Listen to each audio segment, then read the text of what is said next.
Tayo po ay manalangin ng mabanal, maraming salamat po. Sa araw na ito na muli kami ay makakanap sa iyo upang sumamba. Pero Lord, alam po namin ang puso mo ay nasa iyong mga anak na hindi lang po narinig sa loob, hindi nasa labas at meron mga dahilan na sila po ay hindi nakakatalo sa kagwain ng Panginoon. Marami po ang may sakit, ang sister Vanessa o ba ng hospital. Lord, dalahin po namin yung mga kapatid namin karamdaman, hindi po sila makatalo ngayon. Panginoon, sa lahat ng may mga karamdaman, Ama, una sa lahat, dulog kami sa iyo, sumasamba kami sa iyo. Ikaw ang Diyos sa kanila, Panginoon.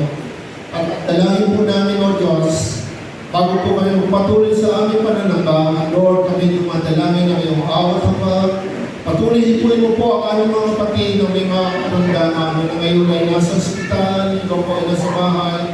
Lord, yung kagalingan, yung iyong divine healing, O God. Lord, maraming salamat po sa pangalan ng Panginoon Jesus at sa dugo ng Panginoon Jesus, O God. Lord, linis mo po ang bawat isa mula ulo hanggang paa at yung pong karamdaman at po itong karamdaman kayo sinasaway namin sa pangalan ng Panginoon Jesus, O God.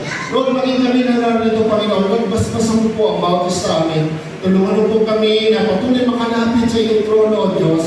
Lord, makilala ka namin ang lubusan sa pagkay Diyos sa himala at walang imposible sa iyo. Makakawa mo ang lahat ng bagay. Panginoon, pagpalain mo po kami mga sa pakikinig na iyong salita, O God. Buksan mo ang mga puso, ang aming mga isip. Lord, nakita ka namin, marinig ka namin ang aming tingin spiritual, ang aming matang spiritual, O God. Lord, dalangin po namin, Panginoon, gamitin mo lang po ako kayong lingkod. Lord, bigyan mo ang tamang panalitan mo ang puso, tamang kaisipan, O God. Lord, salamat po. Purihin ka po, O Diyos, sa araw nito. Salamat sa iyo, pagpapalang. Salamat sa iyong mensahe. Sa pangalan po ng aming Panginoon Jesus. Amen. Amen. Amen. Salamat natin ang Panginoon. Amen. Hallelujah. Amen. Amen. Hallelujah. Amen. Hallelujah. Okay, sige po, makapunan po tayo. Minsan sa mundo po kami sa airport, hindi pa ang kapatid ko. Alam po niyo ay kaya po pag-training po natin mga kapatid sa abroad. Natin maayos ang kanilang mga buhay.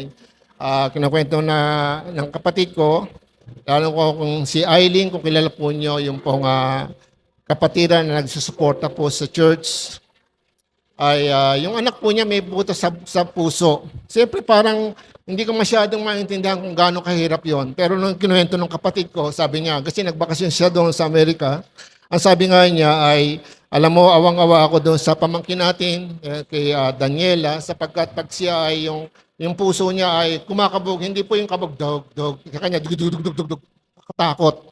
Kasi may butas nga po yung puso. Pero alam po ba niyo, nagkaroon po ng himala. Nasarado po ang puso ni Daniela. Palakpakan nga po natin ang Panginoon. Amen. Hallelujah. Amen. Sa Diyos po ang papuri. Amen. Hallelujah. Kasi po nakita ko lang po doon sa pamangkin ko talaga yung katapatan po niya. Talaga pong siya po ay talagang tapat sa Panginoon. Minsan nga po ay tumanggap siya ng malaking halaga. Alam po ba niyo, nung kausapin siya ng Panginoon, imbis na gamitin niya sa kanyang pamilya, nasa Amerika po ito, malaking halaga po yan ang sabi ng Panginoon, ibigay mo yan sa mga lingkod ng Diyos. Amen.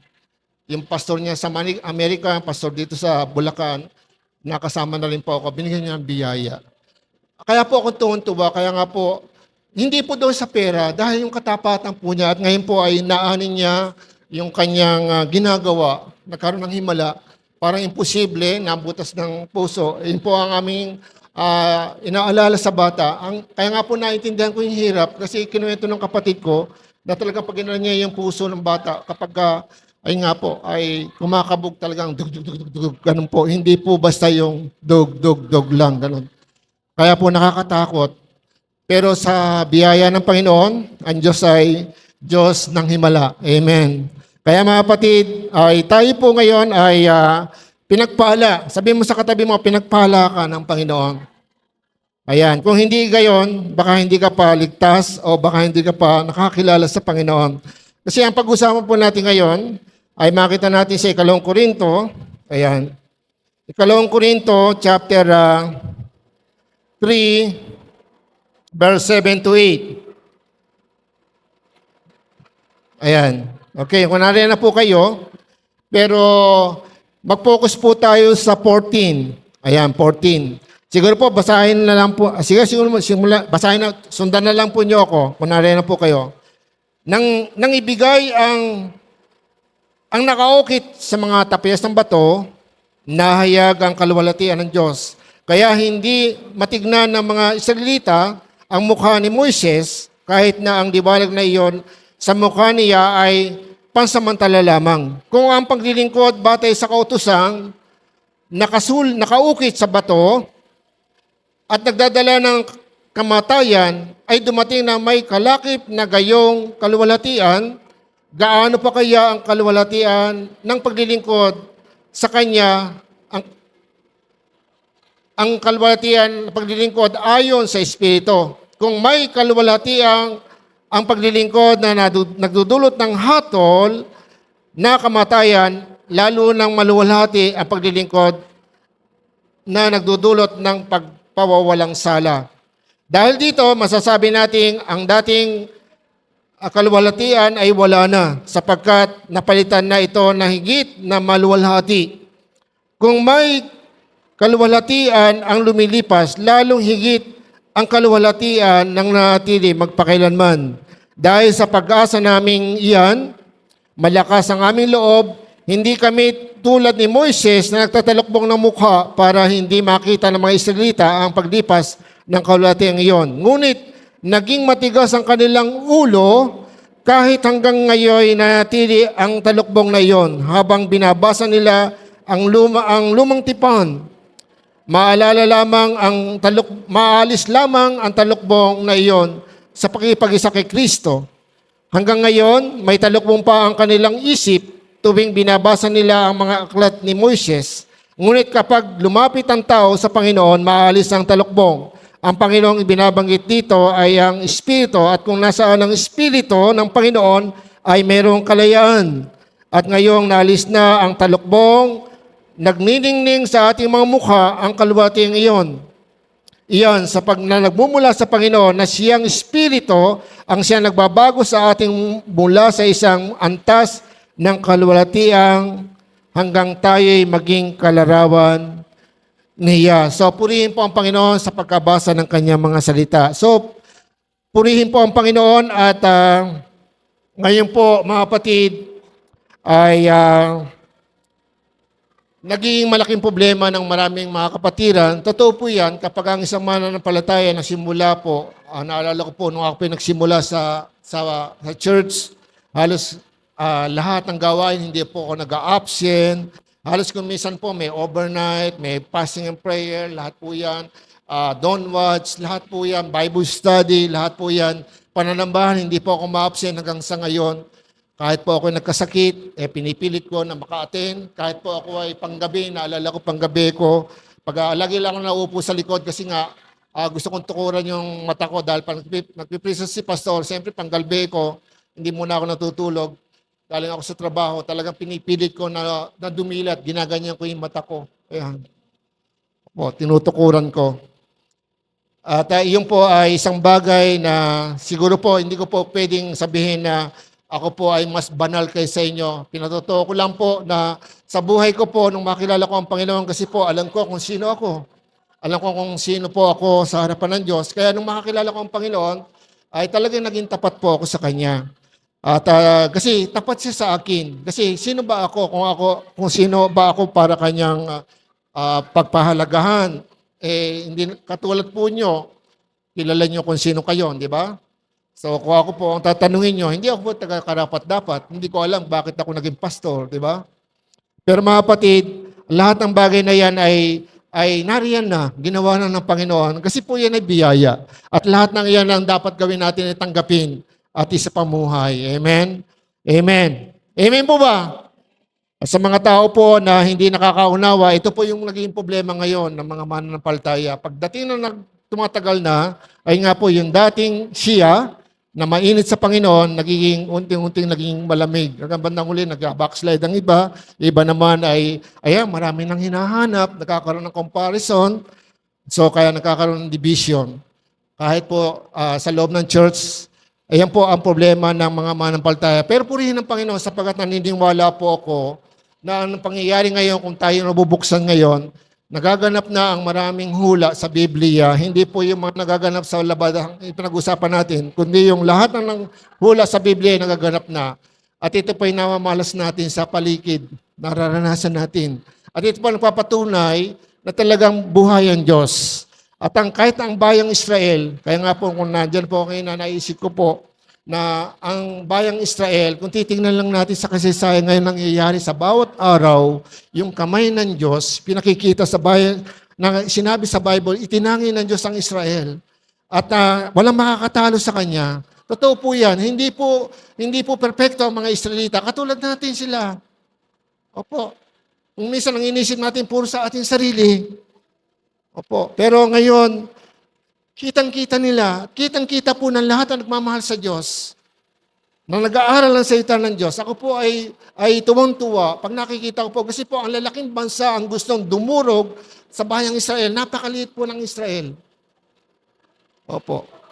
Tapos, 1,000 na missile, kumisan sa isang araw, minsan 100, 300 missile, minsan 1,000 missile sa loob ng isang linggo, sa loob ng isang araw, talagang pinaulan sa Israel.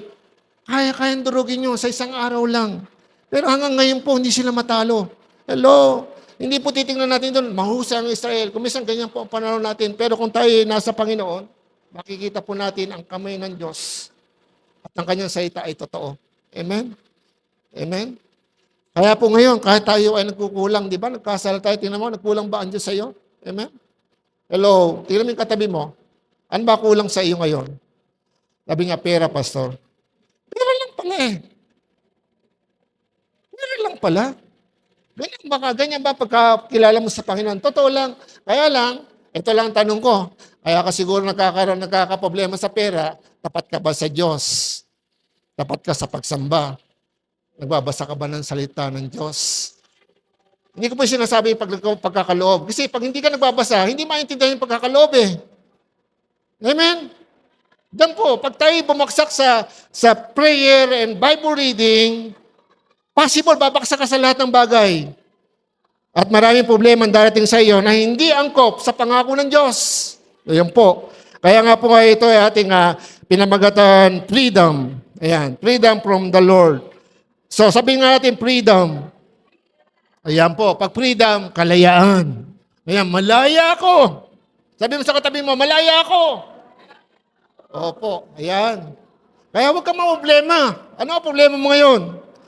So, ang dami mga problema, pastor eh. Kaya nga, malaya ka na eh. So, tingnan natin. Kaya napakalaga po, kalayaan mula sa Panginoon. So, ito po yung problema sinasabi ko po ngayon. Akala ng iba, ang pagpunta sa kapilya ay yun ang tunay na paglago. Lagi naman ako umatin. Lagi naman ako nabibigyan ng tithes. Hindi po. Ang tunay na paglago po ay yung lumago ko sa pag-ibig ng Diyos. Yung makatulad ka ni Jesus Christ. Na kahit kahit ano po mangyari, ay kapag nakita mo, sabi nga sa Bible, pag nakita mo ang kapatid mo, may pangangailangan, naaantig ka. Di ba? Kasi yung salitang awa, sa Tagalog po, ang salitang awa, ito po yung nagbubunso sa tao para gumawa. Amen? Tama? Yun po ang kahulugan ng awa. Pag naaawa ka tapos wala kang ginagawa, hindi totoong awa. Yun. Hello? Pero ang Diyos, laging gumagawa, naaawa sa atin kahit tayo matigas ang ulo. Amen?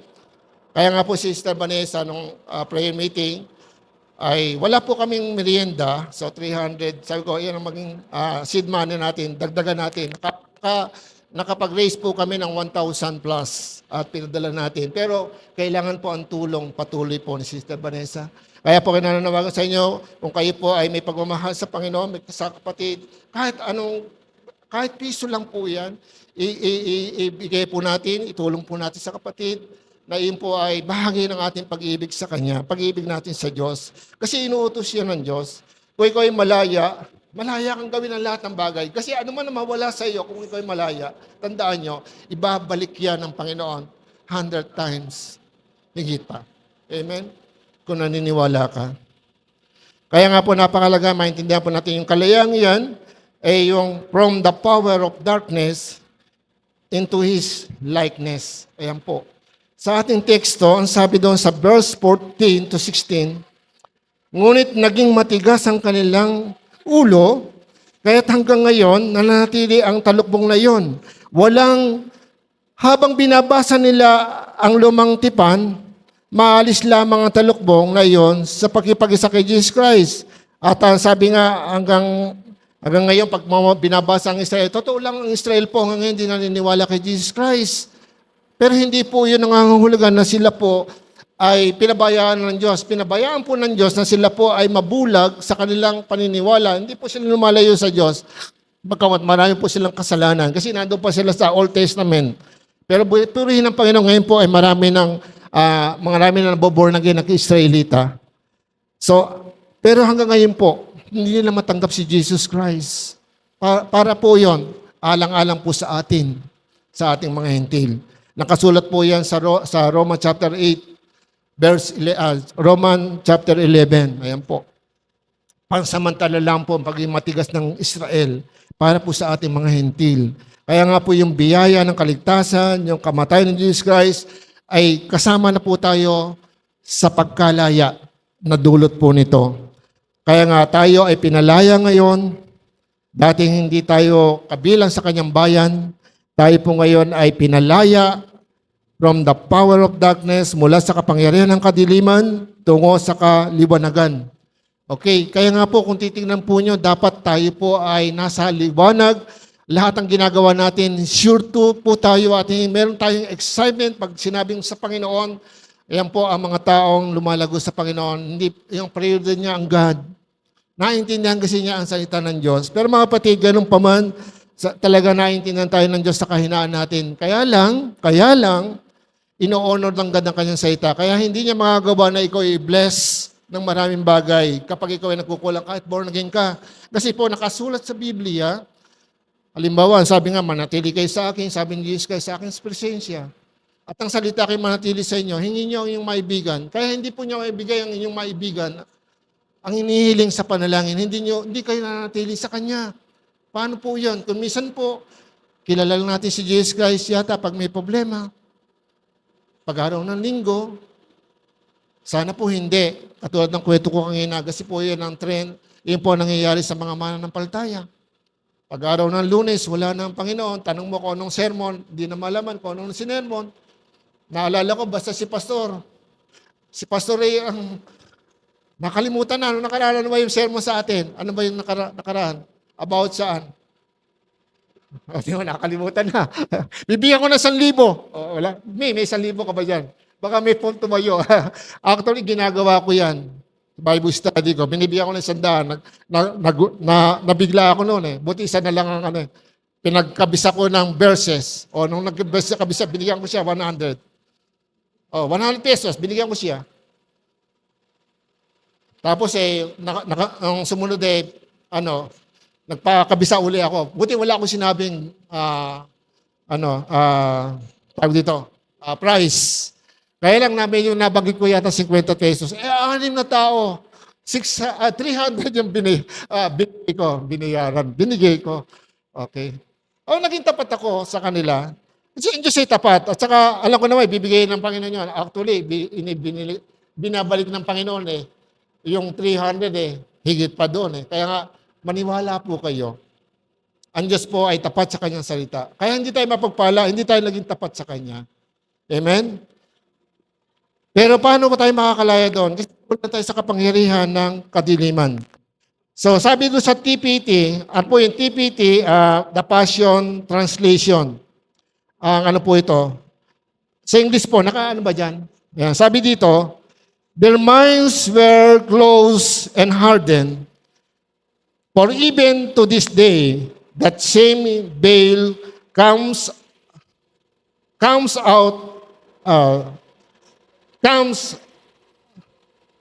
over their minds when they hear. Sorry. Kasi po, sulat ko, di ba? Okay. Sorry. Actually, sabi nga dito, their mind were closed and hardened. Yung close, ito po yung kulang po. Ayan po. Sabi nga dito, they hear, tuloy ko po, sabi nga, comes over their minds when they hear the words of uh, former covenant. Ayan pa, lumuntipan. The veil has not yet been lifted from them, for it is only eliminated when one is joined to the Messiah. So mawawala daw po yung talukbong kung siya po ay makipag-isa kay Jesus Christ. So kaya napakalaga, tiyakin mo na ikaw po, kapag ikaw ay sumasamba, tiyakin mo na ikaw ay tunay na manampalataya ng Panginoon. Wala po makakapagpatunay niyan kundi ikaw at ang Diyos. Tandaan nyo, hindi po si pastor. Malay ko kung pumunta kayo dito, iba ang layo ninyo kaya ka sumasamba. Hindi ko alam, di ba? Baka sumasamba ka dito dahil may riyok doon may crush ako di ba? Hello?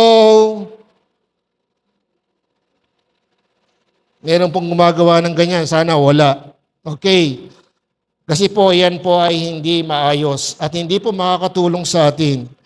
Ay yung pong hardened, close and hardened minds, ito po yung loss of ability to understand.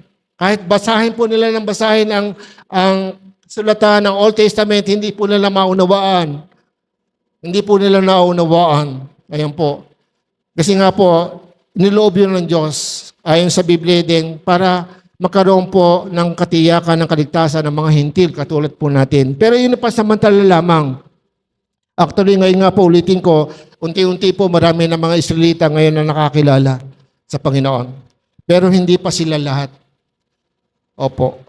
Pero yung pangako ng Diyos sa kanila sa Old Testament, hindi nababali. Kasi yun ang pangako ng Diyos sa bayang Israel. Hindi dahil mabuti ang Israel. Gayun din sa atin. Hindi, na-born again ka ngayon, kaya yung pagpapala sa born again, bibigay sa iyo ng Diyos yun, kahit hindi ka tapat. Pero yung lubos-lubos na pagpapala na pinangako niya sa naging tapat, hindi mo makukuha yan. Hello? May condition ng God lagi. Para yung lubos-lubos sa pagpapala, yung power of God, yung power and authority against Satan, yan po. Laban kay Satanas, yan po. Bagamat tayo po ay tagumpay na, may kapangyarihan tayo laban sa kaaway, kaya lang, baka po katulad tayo ng mga Israelita noong unang panahon na binigyan ng tapyas na bato, kasi 40 days na nandun sa Sinai, sa bundok ng Sinai, si Moises, nung bumaba siya, ay dala niya yung bato, naging kanyang muka. Dala niya yung bato na sinulat ng Diyos sa dalawang tapyas na bato, yung kautusan. Kaya nga hindi siya matignan ng mga Israelita. Kaya nga pinatotoo dito, para hindi makita ng mga Israelita, tinatalokbungan yung ulo ni Moises. Pero ngayon po, sabi niya, may talokbong pa rin. Sila hanggang ginabasa ang salita ng Diyos. Kasi matigas ang kanilang ulo. Hindi nila iuunawa. Opo. Kaya nga tingnan po niyo ang katabi niyo. Ayan. Meron ka bang pagkaunawa? Meron ka bang pagkaunawa? So yung pagkaunawa po ngayon ay hindi po rin galing sa atin. Kaya napakahalaga po na naintindihan natin. Ngayon po ay malaya na tayo. Kung ang mga Israelita ay nagkaroon ng pagkawala ng kakayanan na umunawa, tayo po ngayon ay mayroon ng pagkaunawa. Ayan po. Kaya nga po napakalaga yon. Sabi nga doon sa verse 16, maalis ang talukbong dahil sa Panginoon. Ayan. Dahil sa Panginoon. Nung tayo po ay makakilala sa Panginoon, pag tayo nagbasa ng Bible ngayon, yan po, kung hindi gumuguhit sa puso mo, meron pong nare-retain sa utak mo at meron pong kumisan paghipo. Lagi kong naranasan yun sa mga Bible study ko nung unang nagsisimula kami sa San Pablo. Sabi niya, Brad, hindi pa ako pastor, sabi niya, Brad, bakit ganon? Pagka talikod niyo, minsan nagbabasa ako ng Bible, parang naiyak ako. Parang tumitimo sa akin yung salita ng Diyos. Amen. Sabi ko, kilos ng Holy Spirit. Kasi pinalaya na po kayo ng Panginoon. Nananahan ng Panginoon sa ating puso. Mula nung siya tanggapin natin, kaya hindi na mahirap. May sabihin, hindi ko maunawaan, hindi po. Pag yun po ang term mo, hindi ka born again, hindi ka pa nakipag-isa kay Jesus Christ. Dahil si Jesus Christ ay makakasama mo, kaya pag ikaw ay may tanong, siya ang tanungin mo. Dahil yun ang pangako ng Diyos. Kaya nga, ang pagiging lingkod ng Diyos, kahit wala kang pinag-aralan, pwede kang magamit. Ang daming ginamit na lingkod ng Diyos hanggang sa ngayon. Hindi po sila nag-aaral sa matataas na eskwela, hindi nakatapos. Pero maganda po talaga yung nakatapos ka, tapos ginagamit ka pa ng Panginoon para sa akin. Maganda po ngayon dahil sa generation natin ngayon. Pero ang kapangyarihan ng Diyos ay hindi po nuwadaloy dahil sa may pinag-aralan ka. Dadaloy po ang kapangyarihan ng Diyos kung ikaw po ay malaya na sa kapangyarihan ng kadiliman. Ayan po. At bakit po, ang sabi po doon sa 2 Korinto chapter 4, ito po, bakit po sila ay nabubulagan? Ito po ang sabi ng Biblia, 2 Korinto chapter 4 verse 3, ang sabi doon, kung may talukbong pa ang magandang balitang ipinapahayag namin, ito ay may talukbong lamang sa mga mapapahamak.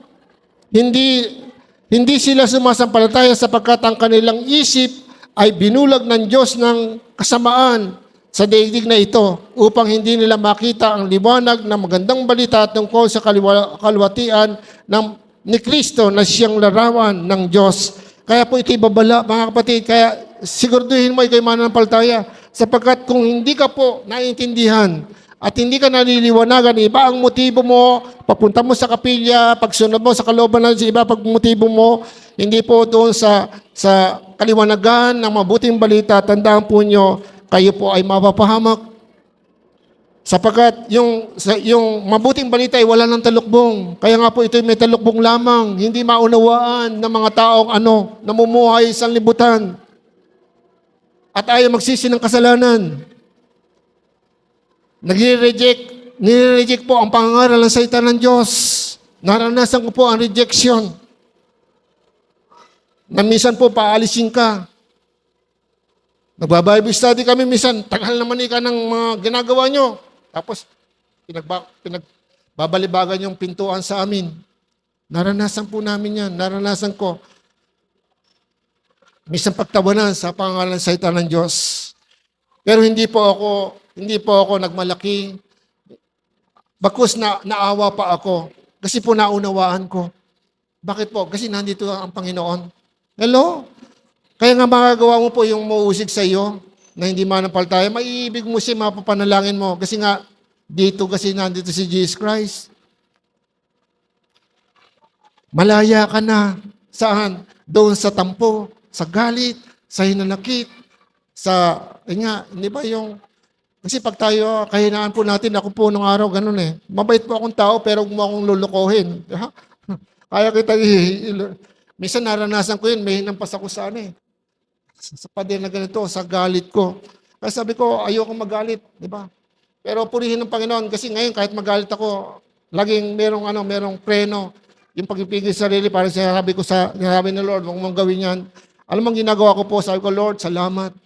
Pinupuri ko siya sa pamagitan ng aking puso. Yun po yung fruit of Holy Spirit. Amen? Kaya nga, wala nang kawala na hindi tayo makakalaya Dahil yung Holy Spirit nandito na Yung fruit of Holy Spirit kaya nga kabisaduhin niyo yan. Bibigyan ko kayo ng, magkano ba?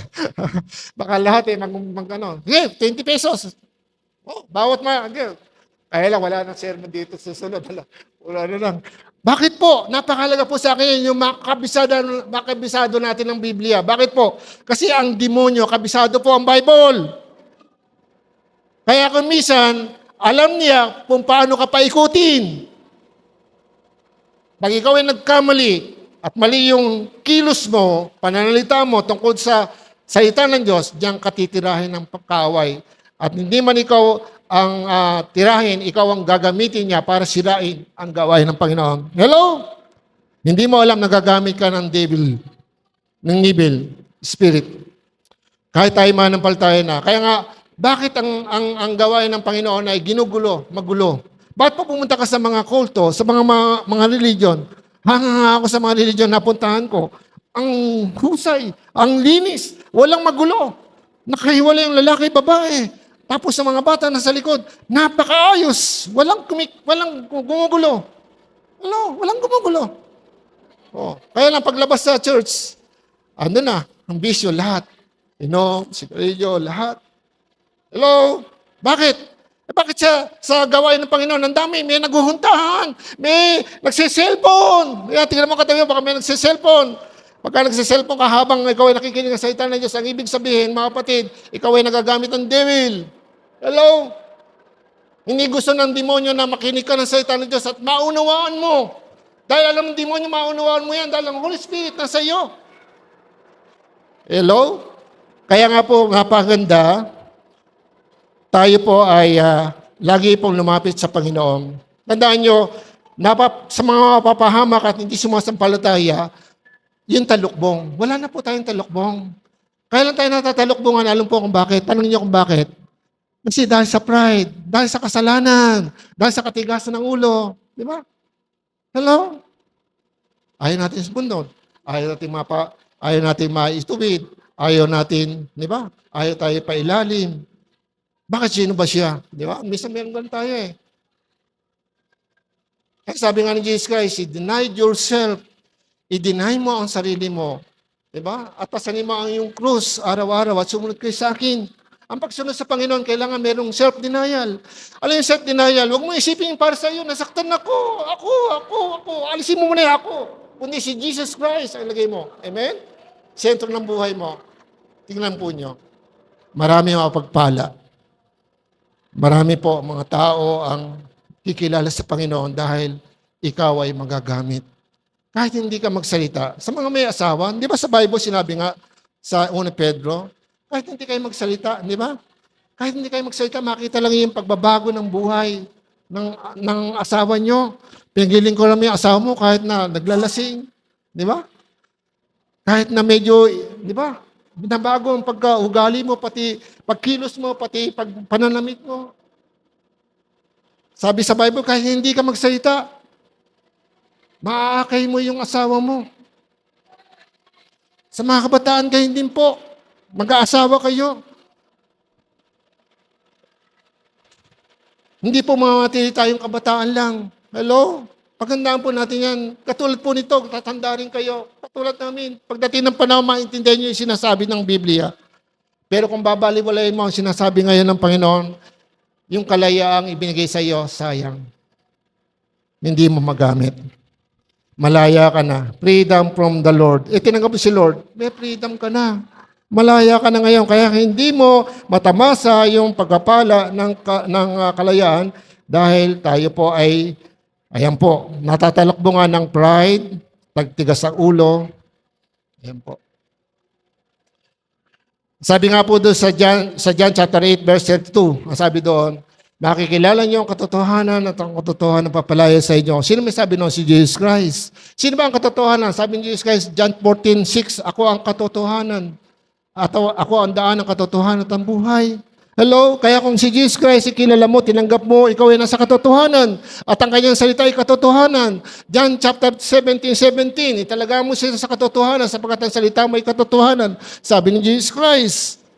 Hello? Kaya napakahalaga po na maintindihan natin na tayo po ngayon ay malaya na. Kaya lang po yung kalayaan ngayon, hindi po yung kalayaan, malaya ka na kahit ano gawin mo, hindi ka na magbasa ng Bible, hindi po gano'n, hindi ka na mananalangin, hindi na ako attend, malaya na ako, kahit ano gawin ko pwede na, hindi po gano'n. Malaya ka, hindi pwedeng gumawa ka ng mabuti. Malaya ka ngayon maglingkod sa Diyos. Yung po ang kalayaan na binigay sa atin, hindi po yung masunod mo yung gusto mo. Kung sana kung masaya doon ako, hindi yon. Salita yun ng demonyo. Hello?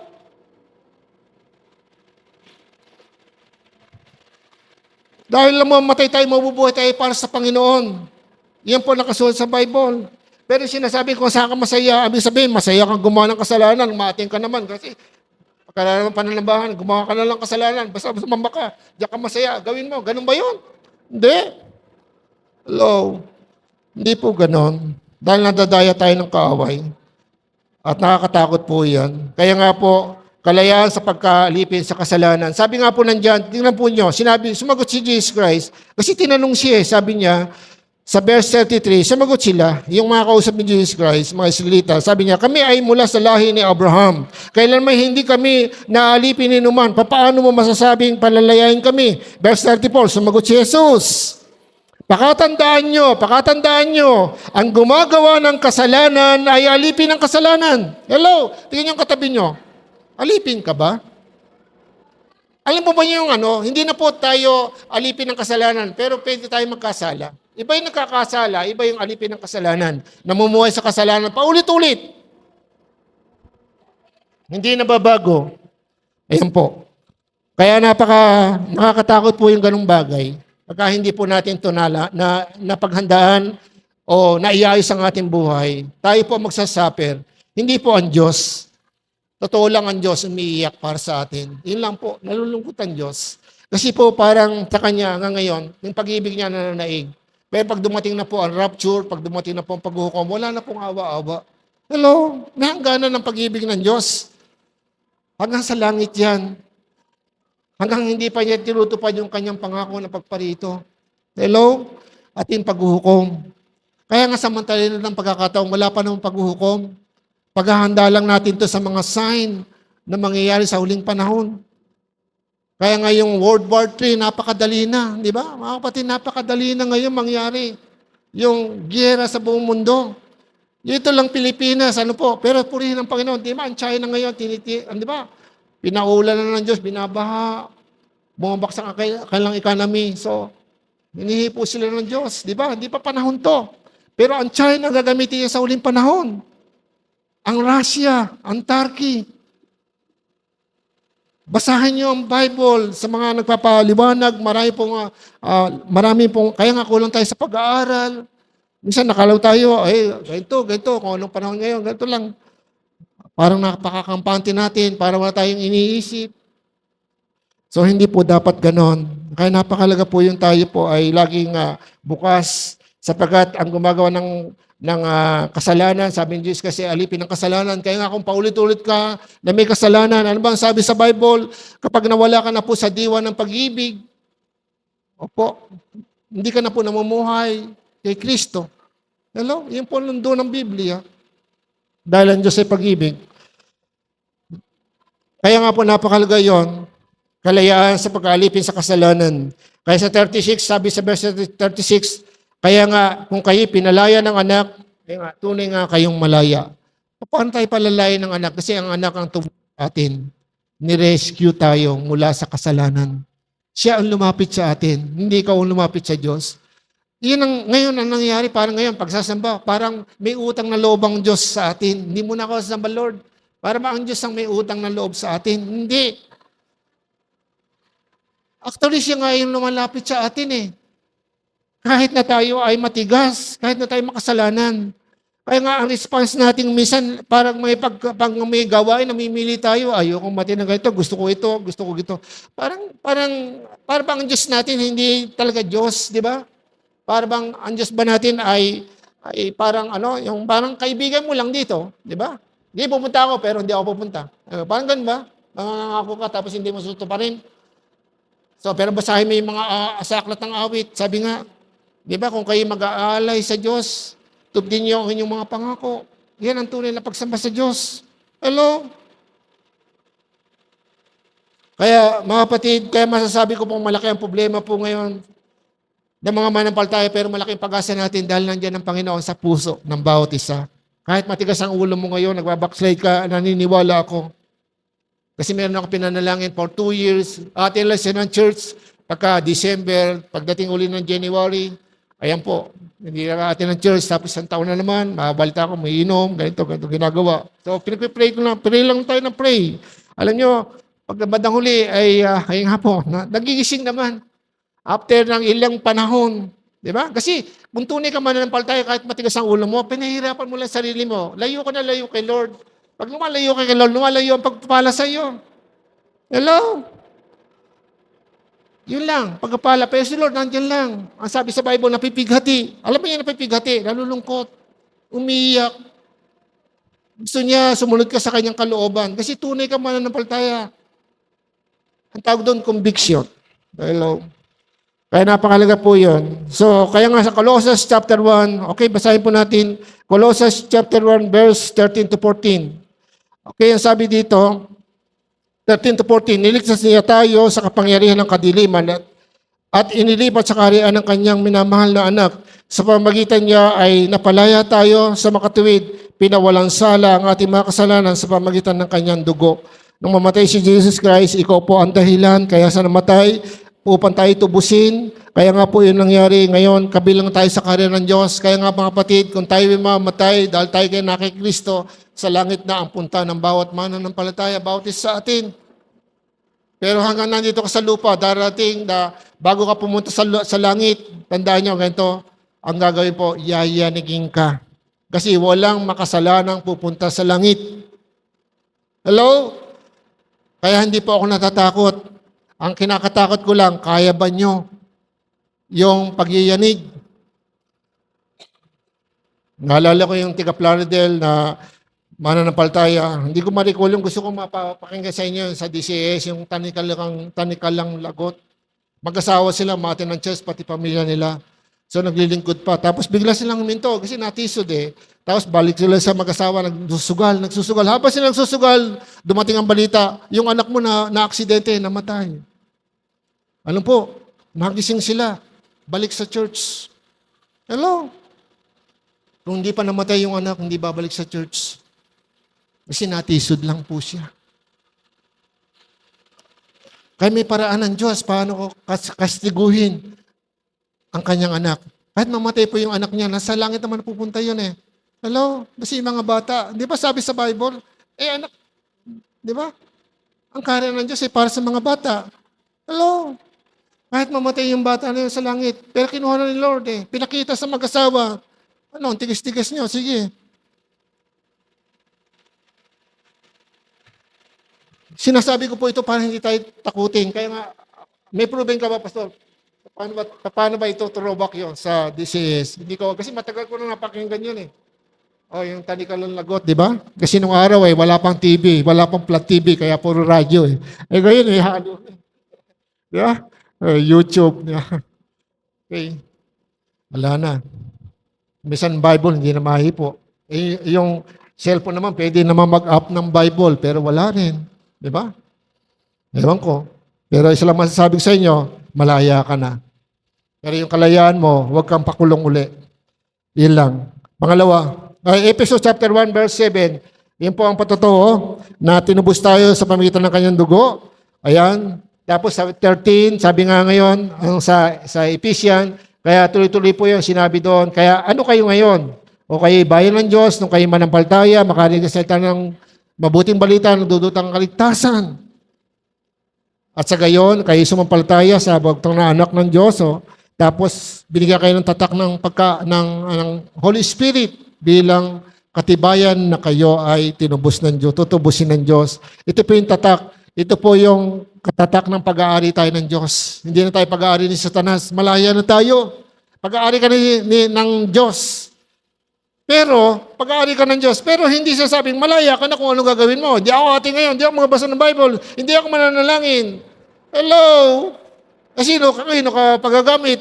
Hindi ako pagagamit, kanino pagagamit? Sabi nga ni Ed Lapis, kung hindi ka pagagamit, kanino pagagamit? Isa lang naman ang gagawa sa iyo, kahit hindi ka paggamit, demonyo. Hello? Ilayo ka sa Panginoon. Kaya never na sabihin natin, pag wala tayong ginagawa, okay lang, lalago ako. Hindi.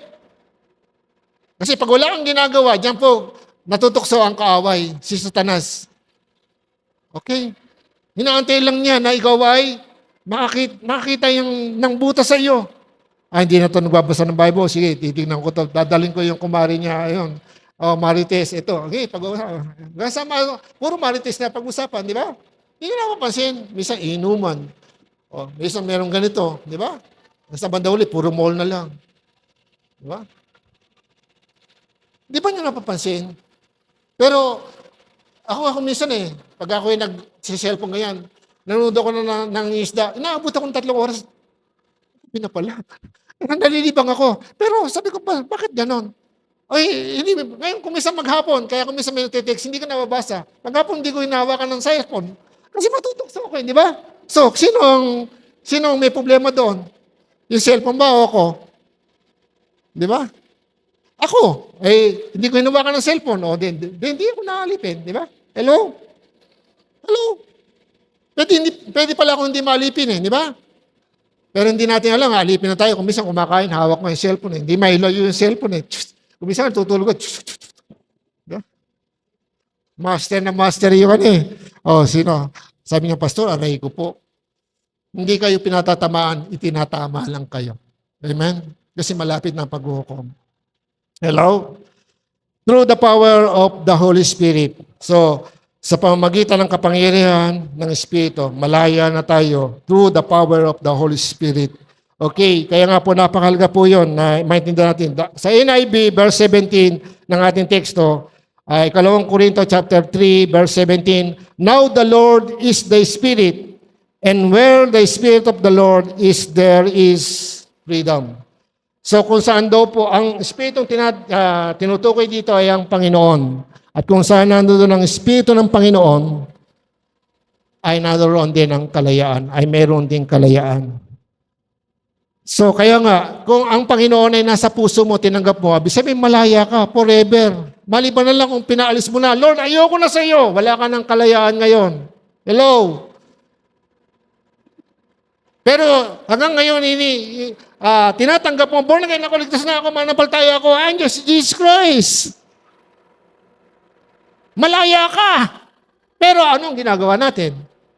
Hello? Kaya nga, live by the Spirit. Yun ang naging tema natin ng taon na to. Pero nagagawa ba natin?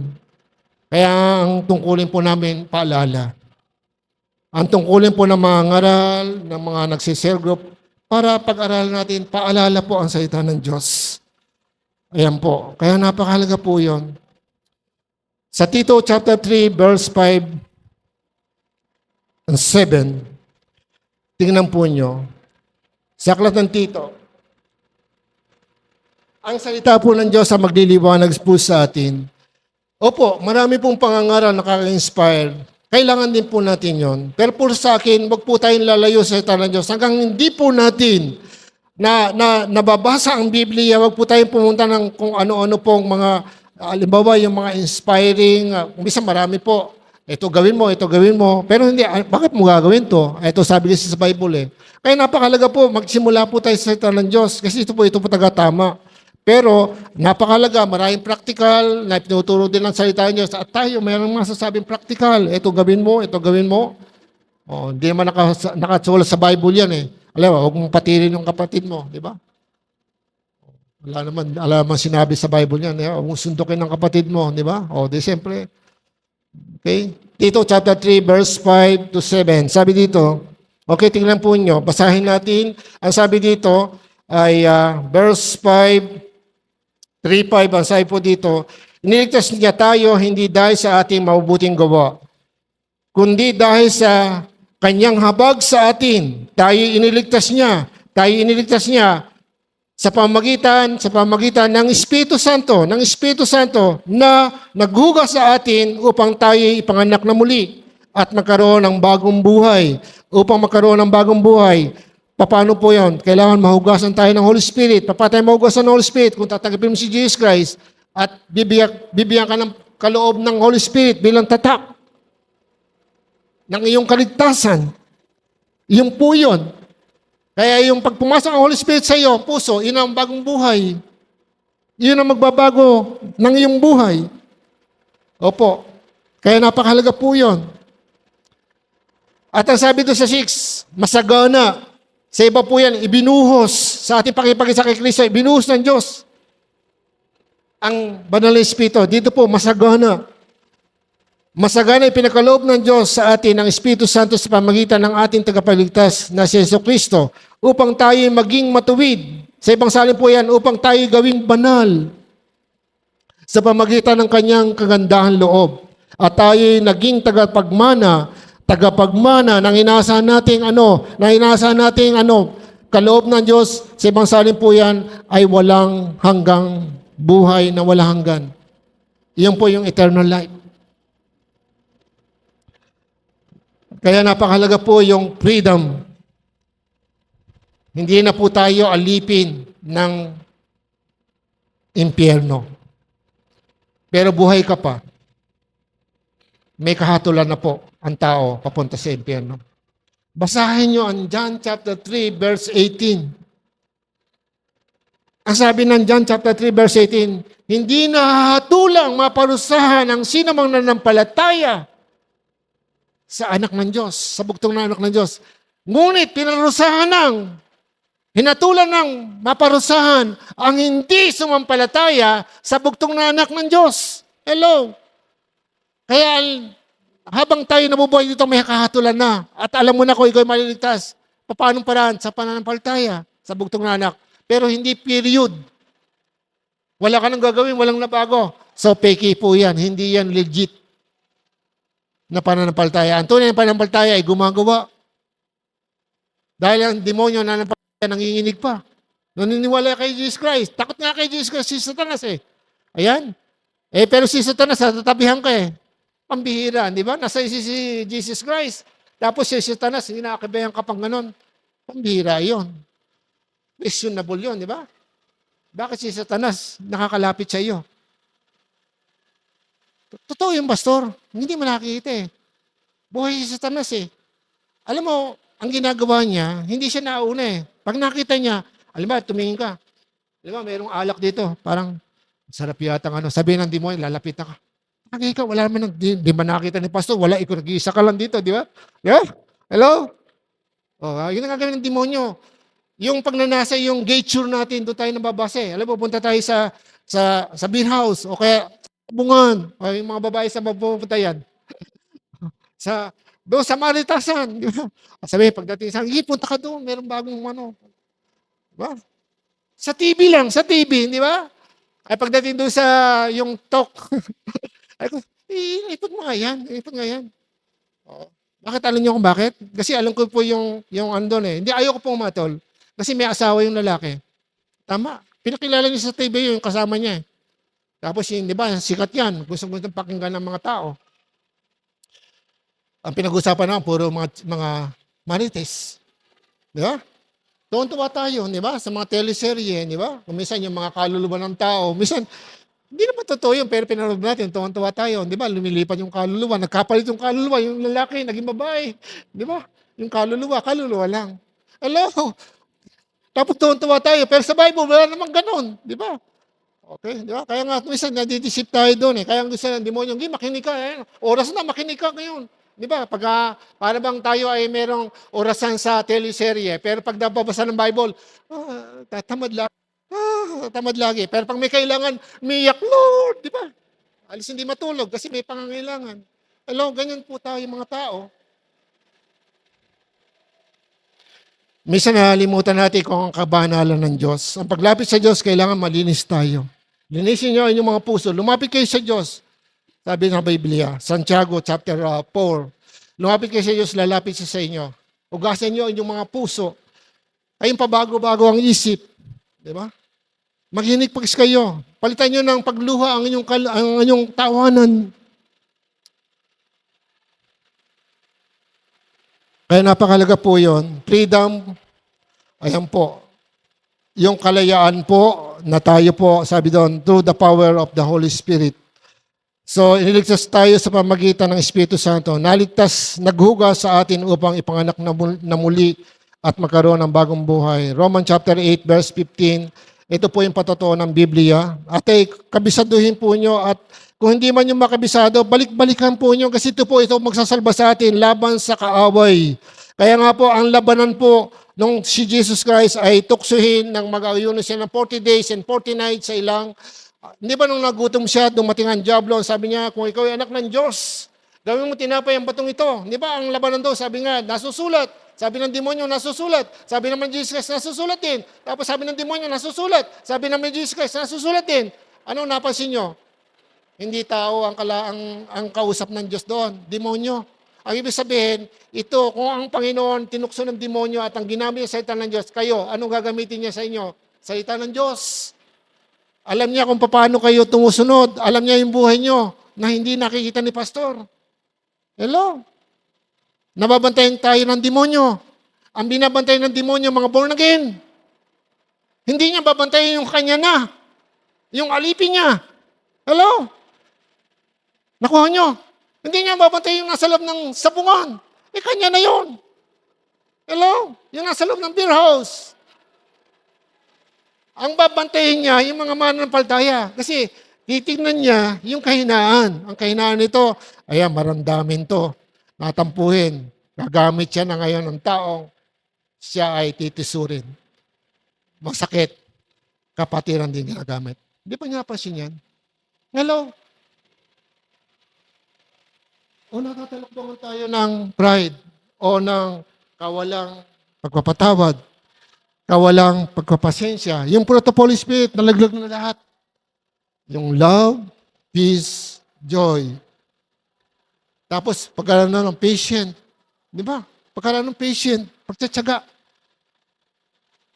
Alam niyo kung wala pong pagtsatsaga, siguro wala na ako dito. Baka, hindi ko alam kung namatay na ako o inatake na ako sa puso. Di ba? Naalala ko nung nasa bahay ako, may isa nakatulala ako. Inisip ko bakit ganon. Pero ngayon natutuhan ko po kasi siyempre katagalan. Kaya sabi ko sa inyo, hanggang tumatanda tayo, hindi natatapos sa pagtuturo ng Panginoon. Ang daming tinuturo sa akin ng Panginoon. Kahit matanda na ako, tinuturoan pa rin ako ng Panginoon. Kaya hindi natin pwede sabihin na, ay, alam ko na yan. Hindi. Pag sinabi mong alam mo na yan, ala ka pang alam. Kasi bawat araw ngayon, nagbabago nga. Hindi ko na maintindihan mga kabataan ngayon di ba? Ito. Nagawin ko sa cellphone nga, pag nagkamali ako, hindi ko na malam kung ano gagawin ko, di ba? Yeah. Kumisan nga napindot ko ngayon, kalaswan. Hindi ko malam kung paano, di ko alam kung paano sasarado, di ba? Alala ko isang pastor bagong labas yung yung mga, ano ba tawag dito, yung mga laptop. Ngayon naging siya, naging curious siya, yung meron daw mga sex, ganito. Nabuksan niya. Nung nabuksan niya, hindi niya may sarado. Dumating yung anak niya. Hindi siya maintindihan kung ano gagawin. Pastor yun. Kwento talaga. Kasi nga, curiosity. Parang, ano ba yun? Di ba? Ganun ang kakahilaan ng tao. Amen? Kasi nung kabataan ko, ano kaya lasa ng alak? Ano kaya lasa ng sigarilyo? Kaya ng sigarilyo ko.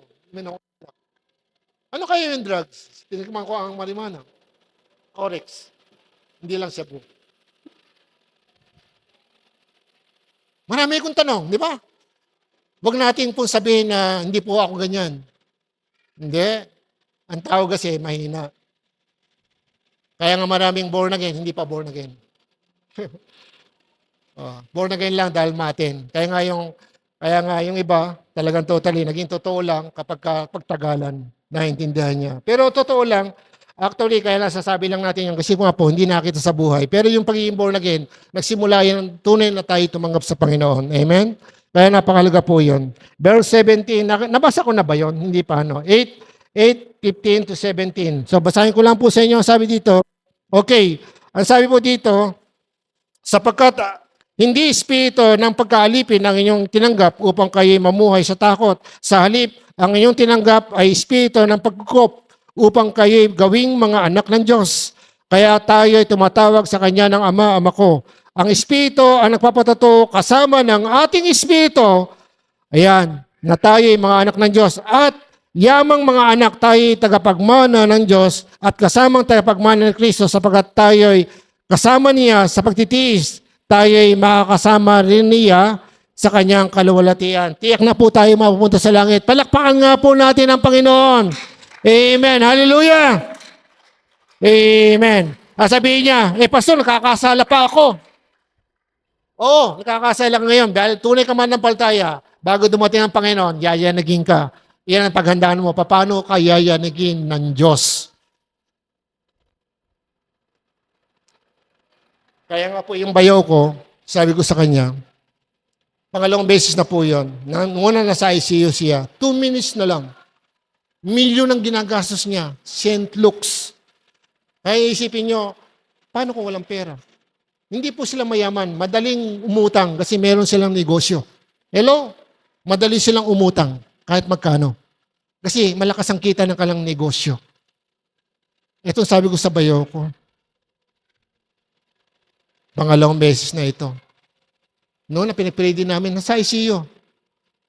Maraming tubo, pinagpili namin siya. Opo. Ayan, gumaling po. Kaya lang matigas pa siya, hindi pa siya nagsusuko ng buhay. Kaya naniniwala ako, niyayanig siya ng Diyos. Kasi yung kapatid ko po, mati na sa church. Pero siya hindi pa rin. Pinaghihimalaan siya. Kaya ngayon itong pagkakataon na to. At ang goal ko rin po sa mga pamangkin ko, mabuksan sila kahit na ano, kasi marami pa rin mga pamangkin ko, matitigas. Gusto ko ipanawa sa kanya nangyayari ngayon. Kahit may milyon ka, kahit na sabihin mo, may pinag-aralan ka, walang magagawa yan kapag ikaw ay mapapahamak. Maliligtas ka lang sa kapahamakan pamagitan ng Jesus Christ. Makakatanggap ka ng himala sa pamagitan ng Jesus Christ. Isang may katungkulan sa gobyerno dito sa Malolos nung pinag-pray ko. Sabi ko, Daddy, wala na magagawa ang milyon mo. Ang dahil niya sasakyan sa bahay. May cancer siya. Liver cirrhosis ba yun? Yung bulutong sa kainom ng alak. Teacher po yan ng university. Nung pinag-pray ko sa kanya, sabi ko na po, kailangan ang pera ng bandang huli, pangatlong araw na sinisiyan ko, hindi mo na kailangan ng asawa mo, ang anak mo. Umarap ka po sa Diyos, kay Jesus Christ, na namatay sa krus para sa iyo, sa ating kasalanan. Lakas ng boses ko, marami nakaandod ng mga kamag-anak. Sinabi ko yon, kailangan mo umarap kay Jesus Christ, siya ang magliligtas sa iyo sa kabilang buhay. Hindi mo na kailangan ng asawa mo. Hindi mo na kailangan ng anak mo. Dahil naghihingalo na siya. May sign na siya na kukunin ng Panginoon. Kaya nung pagtalikod namin. Pero, naligtas siya. Bakit po? Nung pinagpray po namin siya, umiiyak siya. Yun ang napakalaga sa tao, yung matanggap niya si Jesus Christ ang totoo. Ngayon tayo may pagkakataon pa. Hindi tayo mamamatay. Ang ibig sabihin ngayon, maraming taong ganun ang problema. Sinong gagamitin doon ngayon? Anghel ba? Si pastor ba? Si pastor lang. Ang lahat ng pangangalan sa salita ng Diyos ay binigay sa lahat. May pananagutan tayo sa kamag-anak natin. Best friend mo, kaklase mo, kapitbahay mo, kamag-anak mo. Paano ka magsisimula, pastor? Mag-pray ka. Dahil kung pinag-pray ng mga kamag-anak ko hanggang ngayon. Yung isa nga, naputulan ng 2 paa. Ngayon, nakikinig na, hindi siya pwedeng tumakbo eh. Ay ko, alam niyo ang pag-ibig ng Diyos. Gusto sa kanya, matigas yun. Kasi abogado yun eh. Hindi lang nakapasa. Taas, mayaman. Hello? Pero ngayon, nakabanig. Ako naman malakas ngayon. Ito na kailangan mo. Ha? Hindi siya makatakbo eh. Putol na yung paa eh. Hello? Diabetes. Mag-18 na siya. Malapit na. Malapit ang kuhanin ni Lord. Totoo yan. Lahat tayo darating dyan. Magandaan natin. Hello? Sayang lang. Tumatanda ka, hindi ka nagamit ng Lord.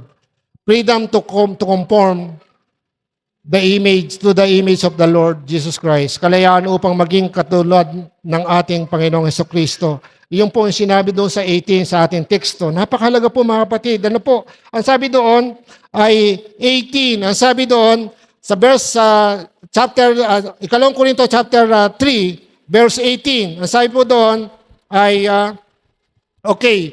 Ang sabi po dito, at ngayong naalis na ang talukbong, magniningning sa ating mga mukha ang kaluwalhatian ng Panginoon at ang kaluwalhatian iyan na nagmumula sa Panginoon, ang siyang Espiritu, ang siyang nagbabago sa atin mula sa isang antas ng kaluwalhatian hanggang tayo maging kalarawan niya. Sa ibang salin po sa English, from glory to glory.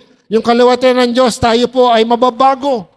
Sa pamagitan natin panampalataya pakipag-isa kay Jesus Christ. At yun po ay totoo, mga kapatid. Kaya lang, bakit hindi siya nababago? O nabago, tapos bumalik sa dati? Ang problema po dyan ay nga, nalalamig, nagbabackslide. Ang pagbabackslide po, hindi lang yung ma-attend.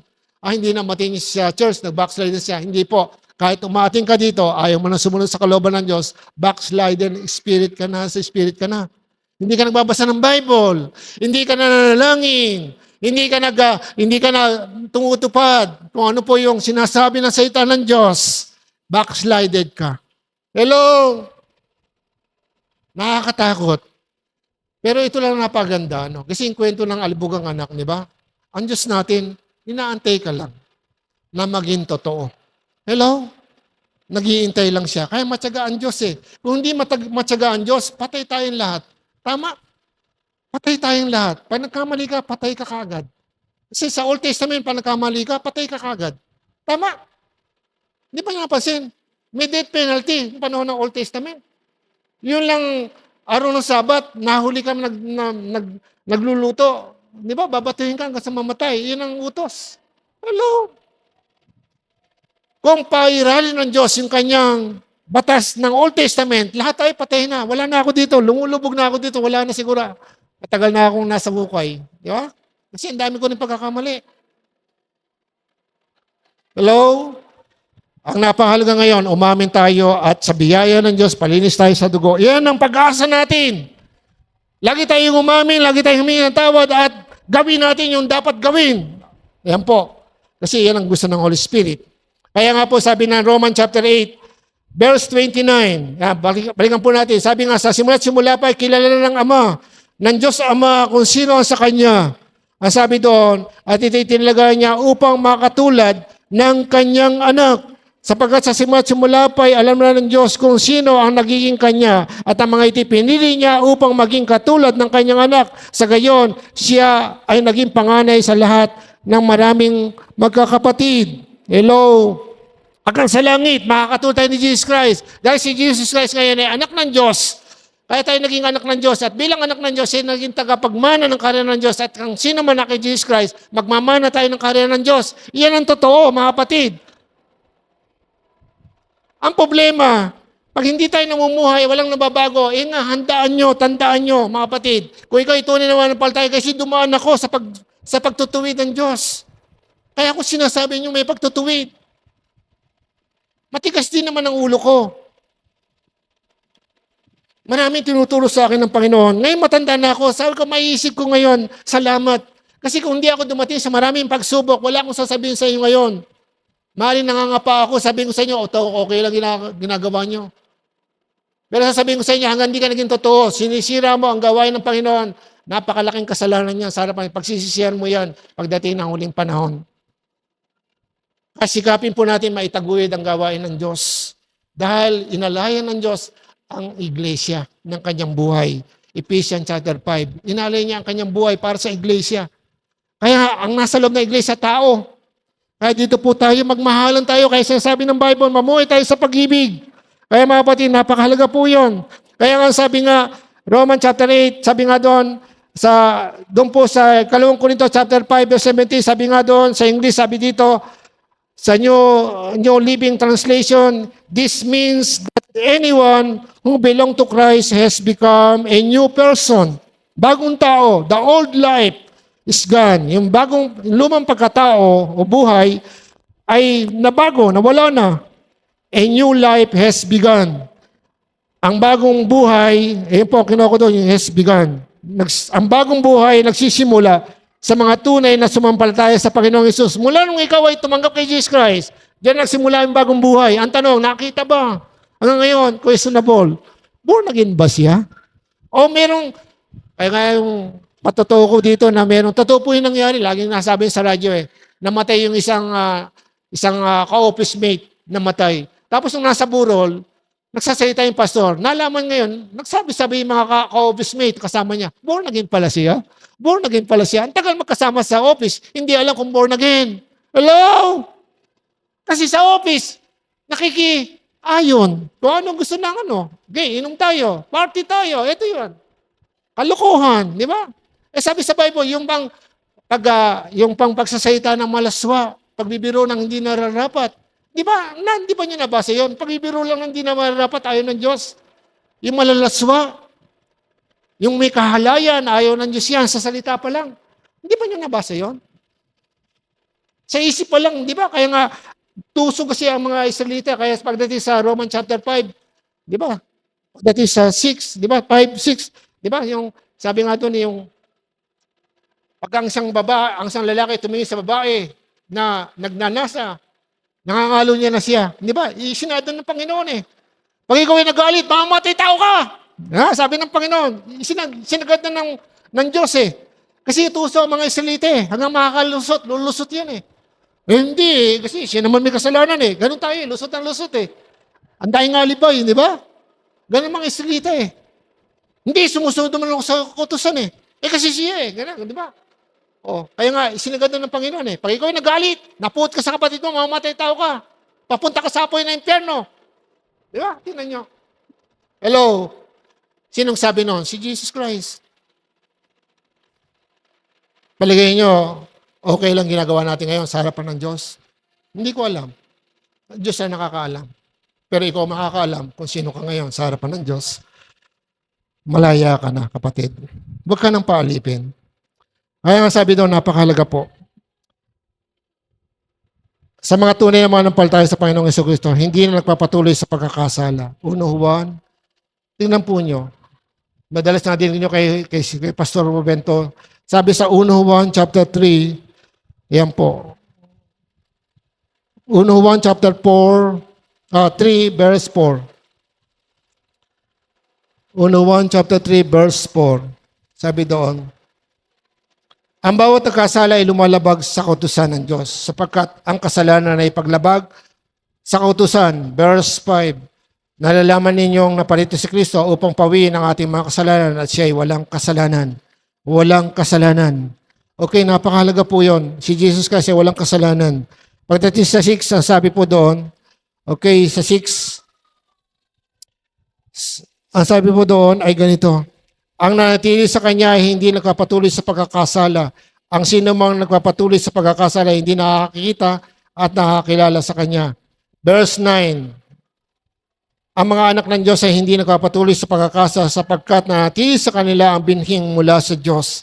At dahil ang Diyos ang ama nila, hindi sila maaaring magpatuloy sa pagkakasala. Kaya mga kapatid, kung walang nababago sa buhay mo, tapos may ginagawang kasalanan, tuloy-tuloy pa rin, tinutubig ka, ayaw ka patuwid. Ang sabihin, questionable po yun. Sino ba ang ama mo? Sino ba talaga ang ama mo? Ang ama mo ba ang Diyos? Ang sino man nakipag-isa kay Jesus kasi may bagong nilalang, ginawang anak ng Diyos. May bagong buhay. Tapos ngayon walang nababago sa buhay mo. Parang pag mga may gawain, parang utang na loob pa ng Diyos ang gawain. Atin po kayo sa ganito. Kaya kung minsan ayoko i-announce pa eh. May prayer meeting po ganito. Minsan may nagsabi sa akin, Pastor, sinabihan mo sila may prayer meeting. Bakit hindi sila matin? Bakit kasalanan ko ba yun? Pinipreach ko naman Saka pinababasa ko Di ba? Hello? Kasalanan ba ng pastor yun na hindi ka matin ng prayer meeting? Dahil hindi ko nahiya. Di ba? Hindi ka matin ng ganitong gawain? Hindi ka matin ng pananambahan? 8:30, lagay ng pananambahan sa atin. Lagay dyan. Di ba? Kung hindi na-announce dito, sabihin kasalanan ng church. Kaya hindi ako nakating kasi hindi in-announce. Meron palang pananambahan ng next Sunday. Hello? Checkin natin ang ating sarili. Itama po natin. Huwag pa tayong, hindi pa tayo napapatama. Panahon po ito ng pagtatama. Kasi ito po ang nakakatakot ngayon, mga kapatid. Nakakatakot po ngayon kasi malapit na dumating pa rin. Paano po kung may problema nga? Parang ganito po. May problema kami, yung bayo ko po. Nasa ICU. Kung ako may sama na loob sa iyo, mananalangin ako, kahit umiyak ako, may say ba yung sa bayo ko? Wala. Kasi meron akong sama na loob dito. Hello, nakuha po nyo. Ang paglapit sa Panginoon, paghihingi ka, maglinis muna tayo ng puso. Sabi nga ng Matthew chapter 5 verse 8, mapalad ang mga malinis sa puso sapagkat makikita nila ang Panginoon, ang Diyos. Yung panalangin mo, laging tudingin ng Diyos yan. Sa aklat ng awit, hindi pa tapos, dahil ikaw ay tapat. Hindi pa tapos ang iyong panalangin, didingin ng Diyos yan. Hindi ba nyo nabasa yan? Ngayon, pag tayo nanalangin, kahit umiyak tayo kay Sister Vanessa, kung tayo puno ng galit, at meron tayong problema sa puso natin, hello, unahin mo muna yung sarili mo. Kaya po yung ginagawa ko. Bago ko pag-pray ang bayo ko, humingi ako ng tawad. Lagi. Kasi may mga kasalanan, hindi ko alam, nagawa ko.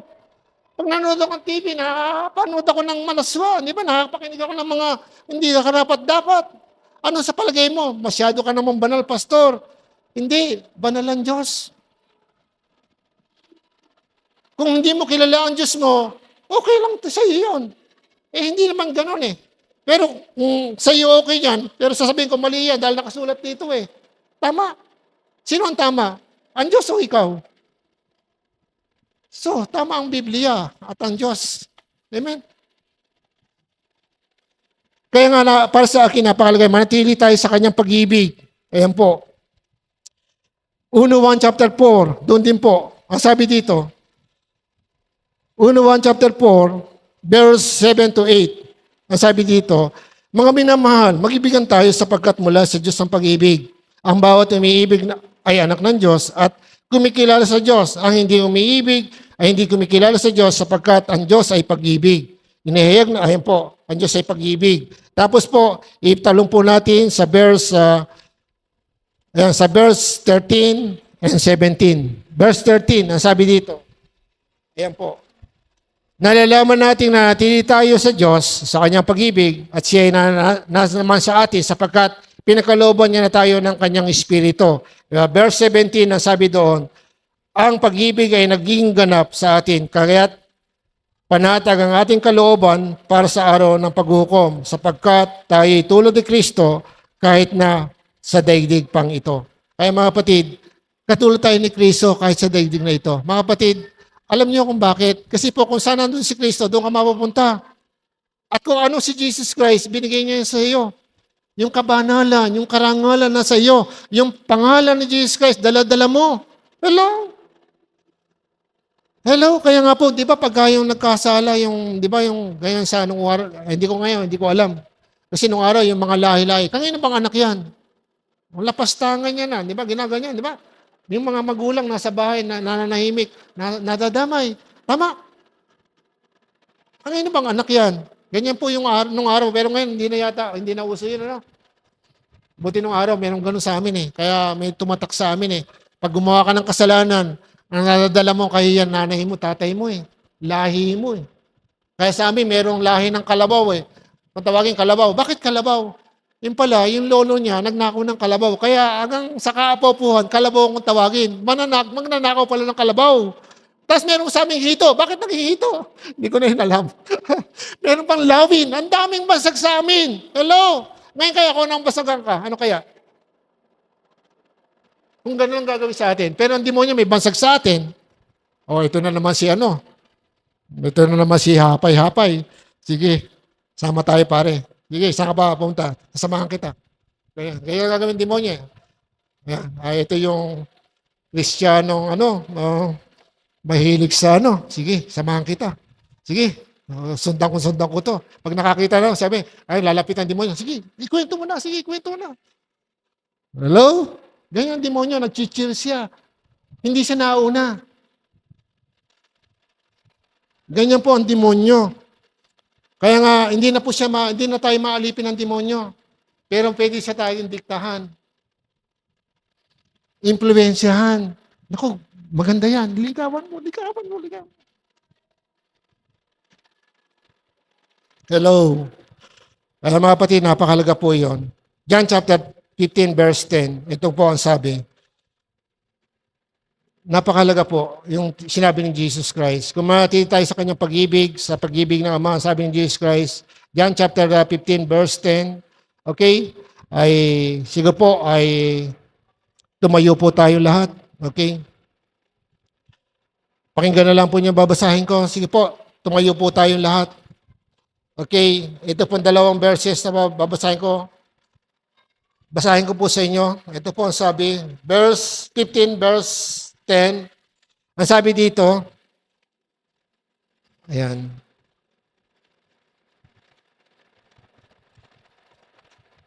Sa Lucas pala ako nakatingin. Okay, di pa sa dyan. John chapter 15, verse 10. Okay. Basahin ko na lang po hanggang kayo nakatayo. Sabi dito, kung tinutupad ninyo ang aking mga utos, manatili kayo sa aking pag-ibig. Kung paano tinutupad ko ang utos ng aking Ama at ako'y nanatili sa kanyang pag-ibig. Higit pa ba tayo sa Panginoon? Sabi ng Jesus Christ, kung tinutupad niyo ang aking mga utos, manatili kayo sa aking pag-ibig, tulad ko. Paano tayo makakatulad ng Jesus Christ kung di tayo tutupad sa inuutos ng ating Panginoon? Masigit pa tayo sa Panginoon? Sa 1 Juan chapter 2, verse 3, ako na lang po ang babasa.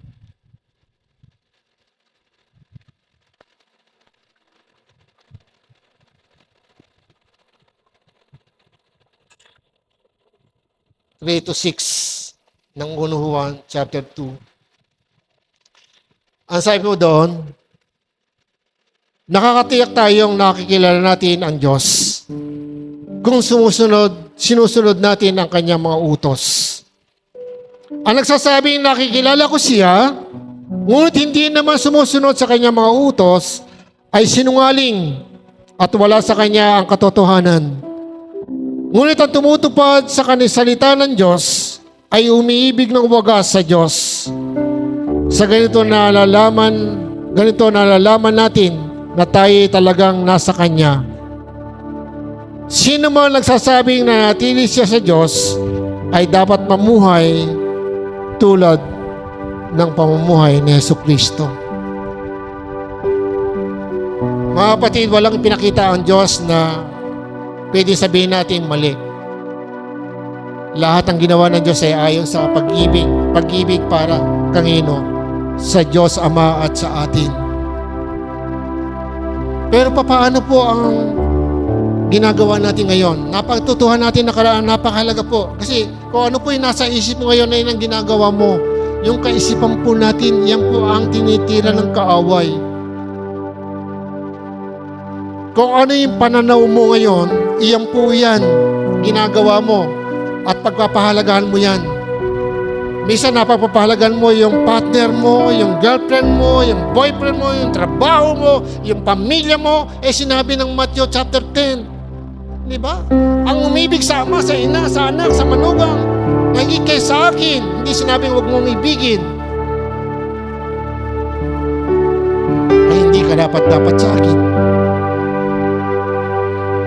Hindi sinabi ng Diyos, huwag mong ibigin ng magulang mo. Hindi. Pag inibig mo ng totoo ang Diyos, may iibig mo lahat ng kamag-anak mo kahit nang bubuli, nakakainis.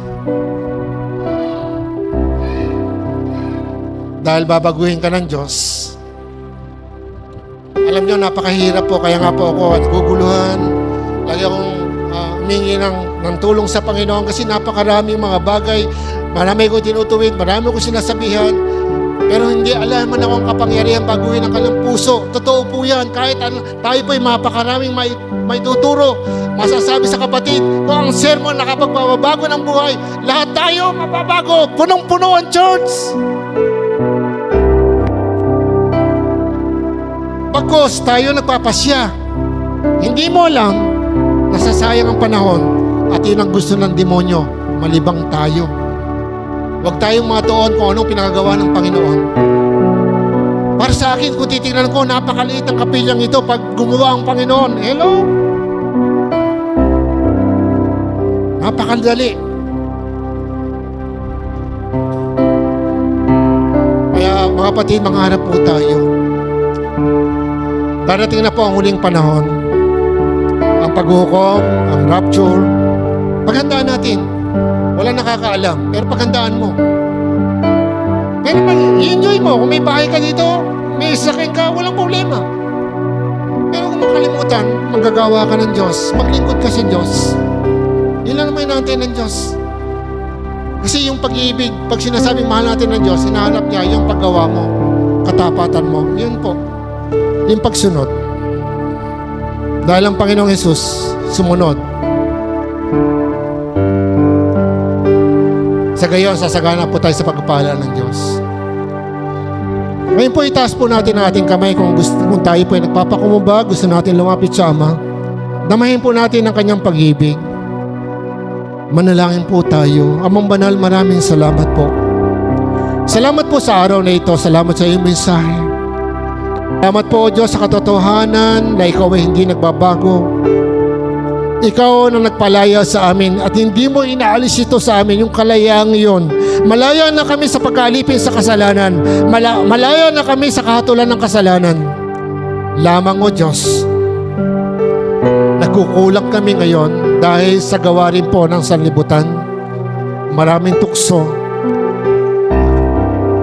Dahil hanggang ngayon po ay mahina pa kami dahil nandito pa kami sa lupang katawan, lupang mahina. Kaya, O Diyos, tulungan mo kami. Tulad na sinabi, manatili kami sa iyo at ang mga salita ay manatili sa amin. At mananatili sa amin ang iyong pagpapala. Ano man ang hilingin namin, ibibigay mo.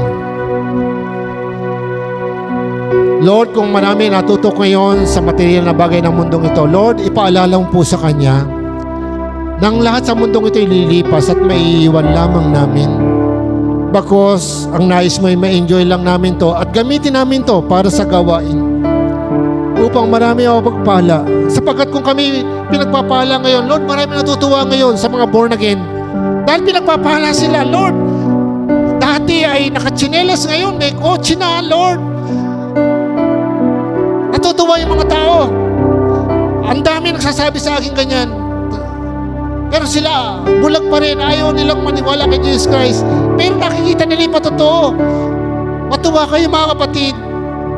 O Lord, salamat po sa katotohanan ito. Ang dami pupuri ngayon sa mga born again.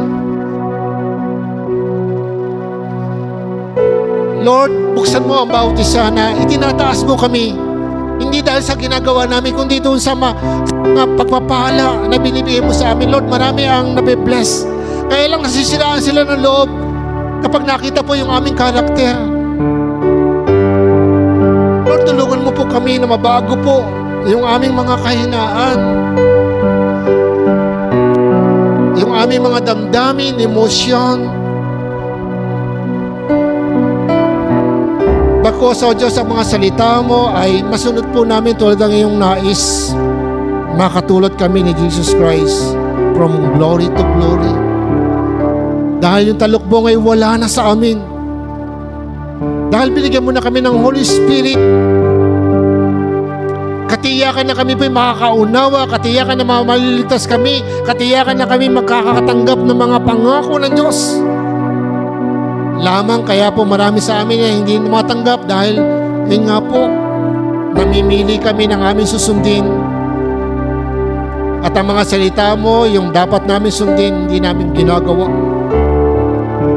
Lord, patawarin mo po kami. At dalayan ko po, Ama, Lord, magpanibagong sigla ang iyong mga anak. Lord, buksan mo ang bawat isa na malaki po ang pag-asa namin. Marami pong pagpapalang ibibigay mo sa amin dahil kahit sa panahon nito ng kaguluhan. Sapagat ito ang iyong pangako, kahit merong maraming patay sa paligid namin, libo ang mamatay, wala po kaming dapat alalahanin. Ipagtatanggol mo kami, iingatan mo kami, kahit dumating ang tagutom mo, Diyos. Ang sambahayan ng iyong mga anak ay hindi mo pagkukulangin tulad ng iyong pangako. Lord, dalahin ko po lahat ng nangangailangan. Lord, nangangailangan ng kagalingan yung mga kapatid namin. Wala po ngayon. Yung mga anak may mga sakit. Kapatid nasa abroad, nasa hospital. Pagalingin mo sila, Lord. Kahabagan mo kami, yung mga kapatid na problema. Panggastos, pagkain, trabaho. Yung nangangailangan ng trabaho, sa pag-aaral, yung gusto makatapos sa pag-aaral, Lord. Nagtitigla na po kami, inaangkin po namin lahat ng mga kabataan po namin, elementary, high school, college, hanggang sa pagkuha ng board exam. Sasamahan mo ang bawat isa. Pagtatagumpayin mo ang iyong mga anak. Lord, lahat po, Panginoon, ang pangangailangan ng iyong mga anak, ako'y dumadalangin. Financially, materially, emotionally, physically, spiritually, paghalingin mo kami, pagpalain mo po kami, O Diyos. Lord, yamang ito ay iyong pangako. Kaya Panginoon, maraming salamat sa iyong mensahe. Salamat po sa araw na ito. Salamat po, O Diyos, sa mga biyayang ito. At ang lahat ng ito ay aming inaangkin at pinagpapasalamat sa pangalan po ng aming Panginoong Hesus. Amen and amen. God bless you.